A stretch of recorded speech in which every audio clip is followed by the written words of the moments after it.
അനുഗ്രഹിക്കട്ടെ. സമയം ദീർഘിപ്പിക്കുന്നില്ല. വചന ശുശ്രൂഷയിലേക്ക് നമുക്ക് പ്രവേശിക്കാം. വചനത്തെ കർത്താവിന്റെ സന്നിധിയിൽ വചനത്തിന് മുൻപാകെ ഇന്ന് രാത്രികാലം നമുക്കായിരിക്കാൻ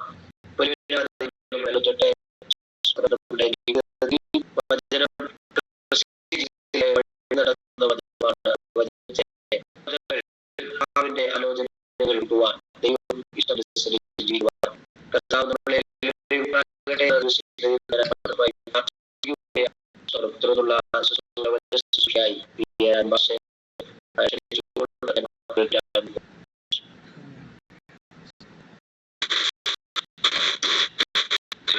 അതിപരിശുദ്ധമായ നാമം വാഴ്ത്തപ്പെടുമാറാകട്ടെ.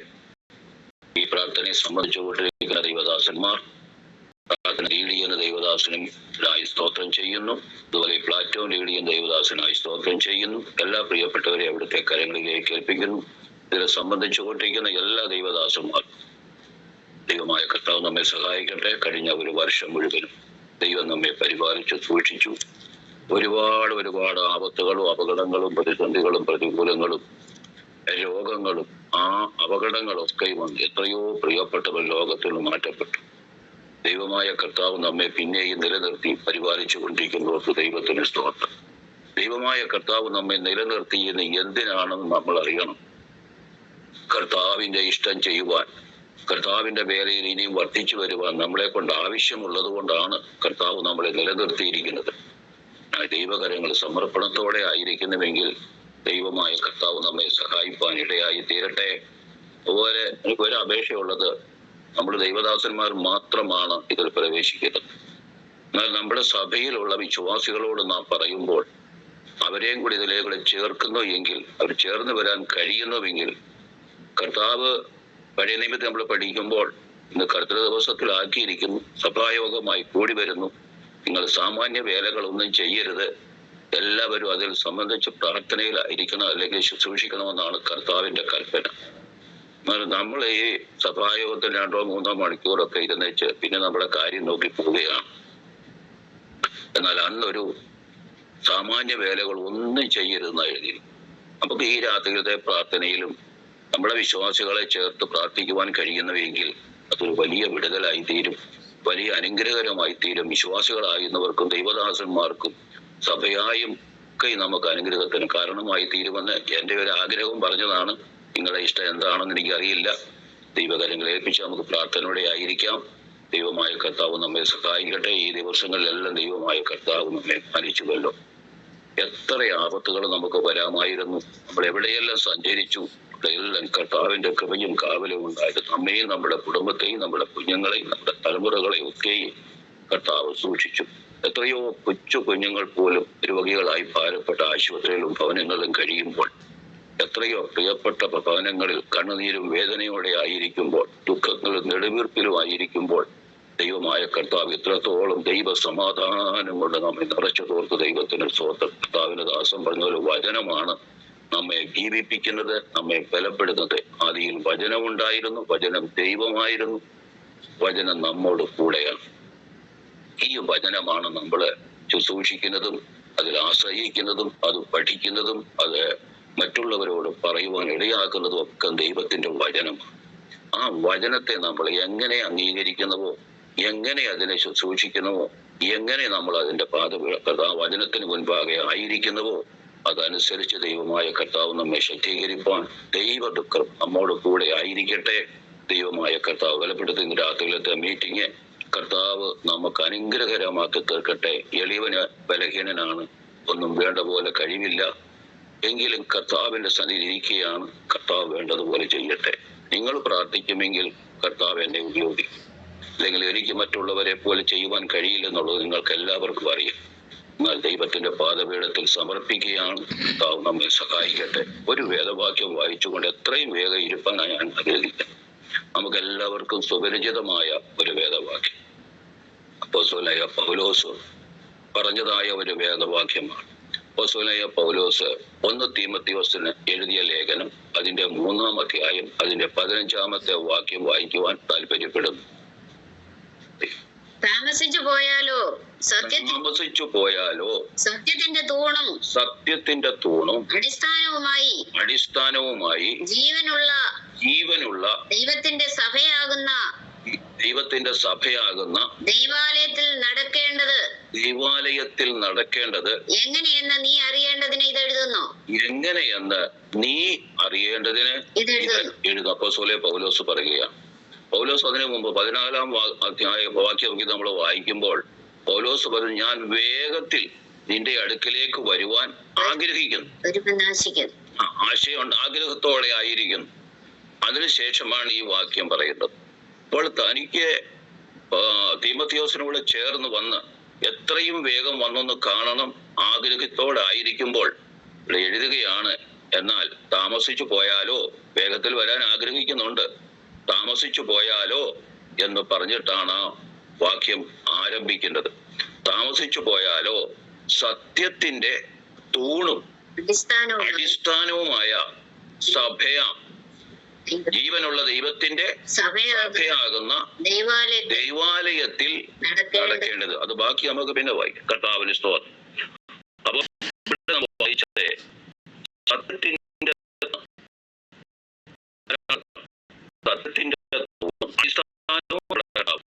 തൂണെന്ന് പറയുന്നത് മൂന്ന് ഒരേ അനുഭവത്തിലൂടെ കടന്നു പോകുന്ന ഒരു ഭാഗമാണ്.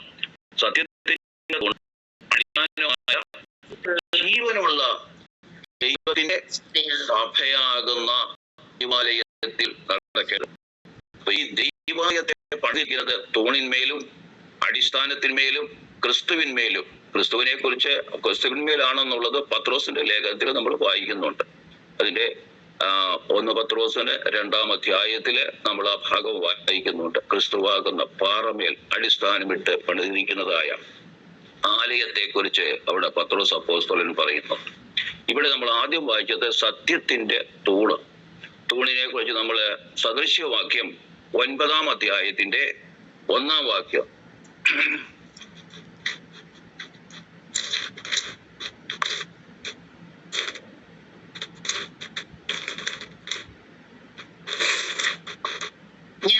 ജ്ഞാനമായവൾ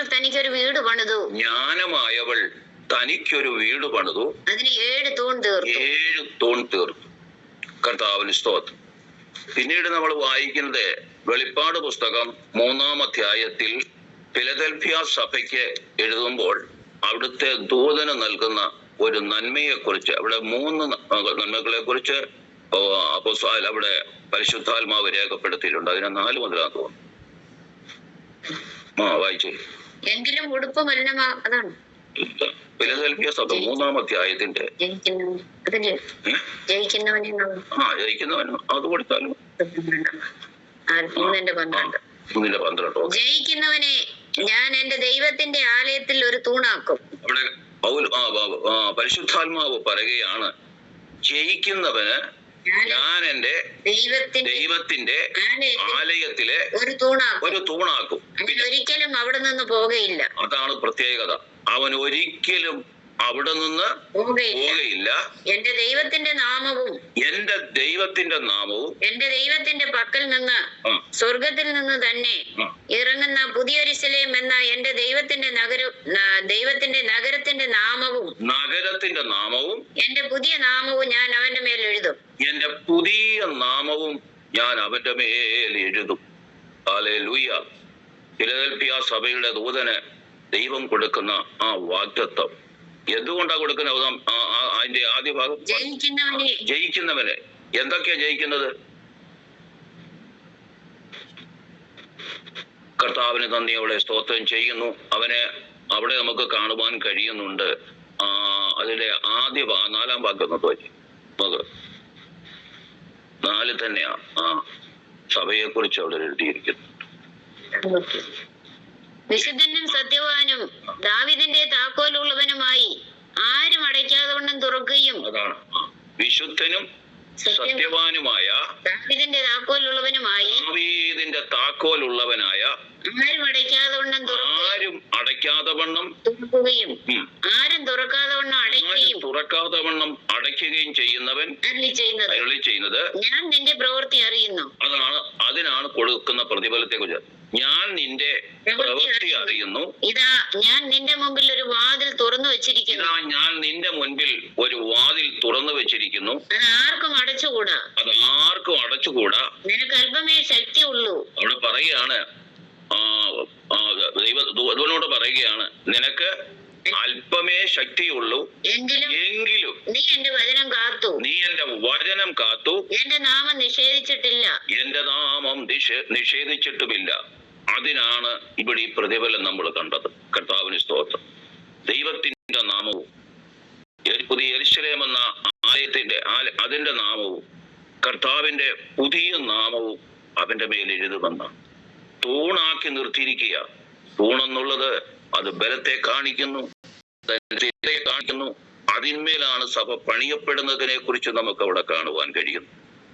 ദൈവമക്കളെ, ദൈവമായ കർത്താവ് നമ്മെ വിളിച്ചിരിക്കുമ്പോൾ നമ്മൾ എങ്ങനെ നിലനിൽക്കുന്നു എന്നുള്ളതാണ്. അതനുസരിച്ചാണ് ദൈവമായ കർത്താവ് നമുക്ക് വേണ്ടി പ്രതിഫലം പങ്കിടുന്നത്. അതിനു വേണ്ടിയാണ് നാം കാത്തിരിക്കുന്നത്. നമ്മൾ കർത്താവിന്റെ വരവിന് വേണ്ടി ഒരുങ്ങി കാത്തിരിക്കുന്നവരെ ചേർക്കുവാൻ കർത്താവ് പറഞ്ഞു, ഞാൻ പോയതുപോലെ തന്നെ മടങ്ങി വരും. ഹല്ലേലൂയ. തന്റെ വിശുദ്ധന്മാരെ ചേർക്കാനാ വരുന്നത്. ഒരുപാട് ജനത്തെ കൂട്ടിക്കൊണ്ടു പോകണമെന്നൊന്നും അല്ല അവിടെ എഴുതി.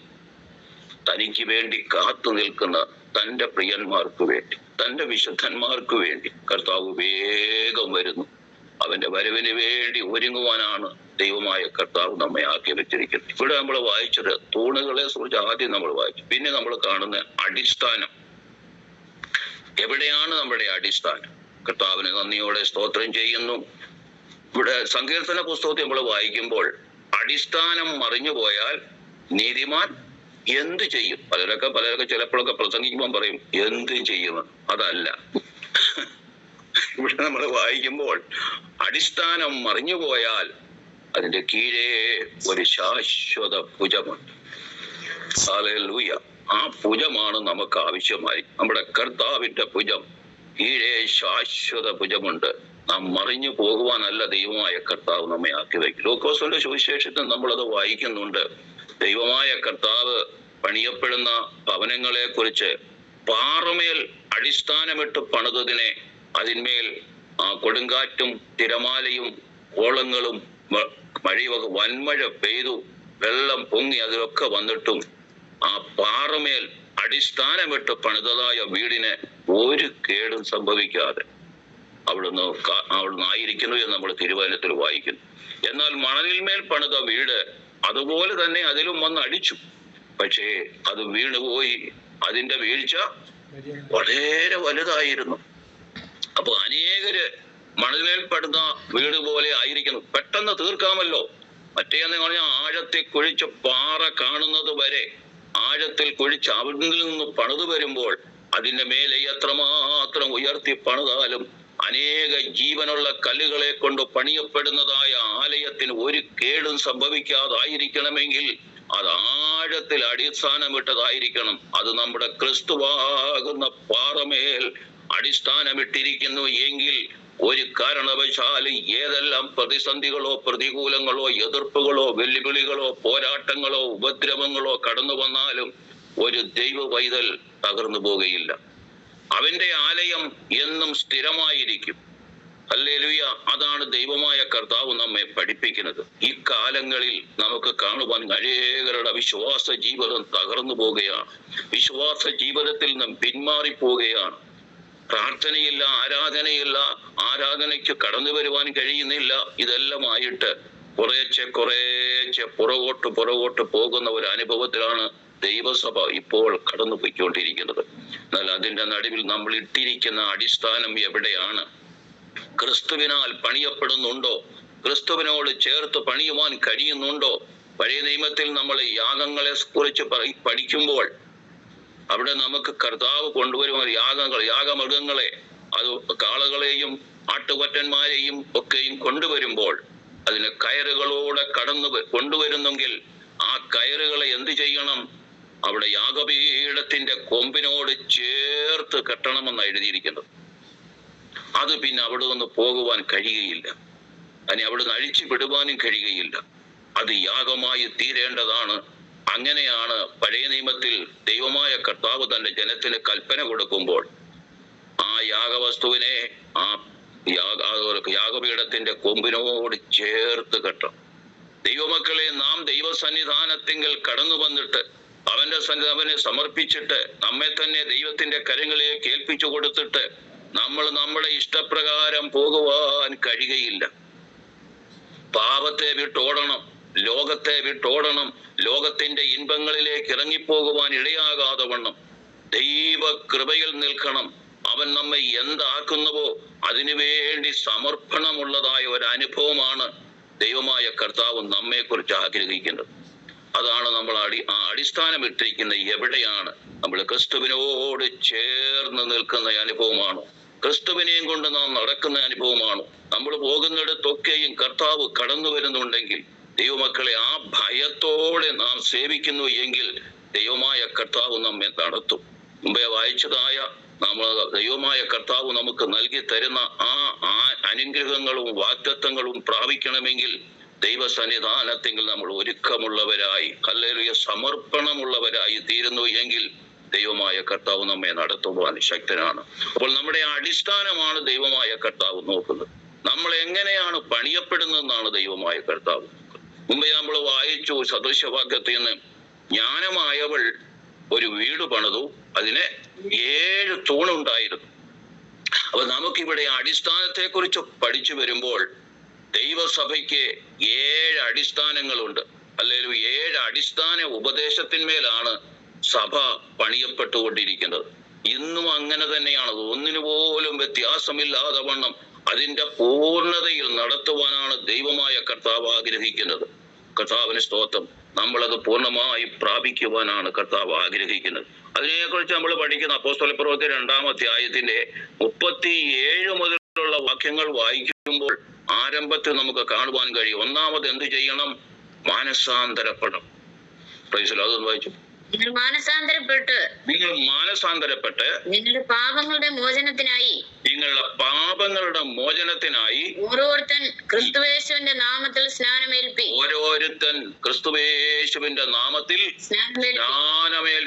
അപ്പോൾ ഒന്നാമത്തെയും 2-ാമത്തെയും അടിസ്ഥാന ഉപദേശം അവിടെ തന്നെയുണ്ട്. കർത്താവിന് സ്തോത്രം. 7 അടിസ്ഥാനം നമുക്കുണ്ട്. 7 അടിസ്ഥാന ഉപദേശങ്ങൾ വലിയ പുസ്തകം തന്നെ നമുക്ക് ലഭിക്കും. എബ്രഹാം സാർ എഴുതിയ പുസ്തകങ്ങളൊക്കെയുള്ള പല ദൈവദാസന്മാർ എഴുതിയിരിക്കുന്ന പുസ്തകങ്ങൾ നമ്മൾ വായിച്ചു പഠിക്കുവാൻ നമുക്കതൊന്നും പഠിക്കുവാൻ കഴിയത്തില്ലല്ലോ. കർത്താവിന് സ്തോത്രം. എന്നാൽ പ്രധാനമായി അതിൽ 7 അടിസ്ഥാനങ്ങളാണ് ഉള്ളത്. ആ 7 അടിസ്ഥാനത്തിന്മേലാണ് സഭ പണിയപ്പെടുന്നത്. കർത്താവിന് ഒന്നാമത് മാനസാന്തരപ്പെടണം, 2-ാമത് സ്നാനമേൽക്കണം, 3-ാമത് പരിശുദ്ധാത്മാവിനെ പ്രാപിക്കണം, 4-ാമത് വിശുദ്ധിയും വേർപാടും ആചരിക്കണം. ഇവിടെയൊക്കെ വരുമ്പോൾ നമുക്ക് ഒത്തിരി കാര്യങ്ങളുണ്ട്. കർത്താവിന് സ്തോത്രം. വിശുദ്ധിയും വേർപാടും ആചരിച്ച്, ദൈവത്തോട് കൂട്ടായ്മ ആചരിച്ച്, അപ്പൻ നുറുക്കി പ്രാർത്ഥന കഴിച്ചും പോരുന്നു എന്നാണ് അവിടെ അപ്പോസ്തലൻ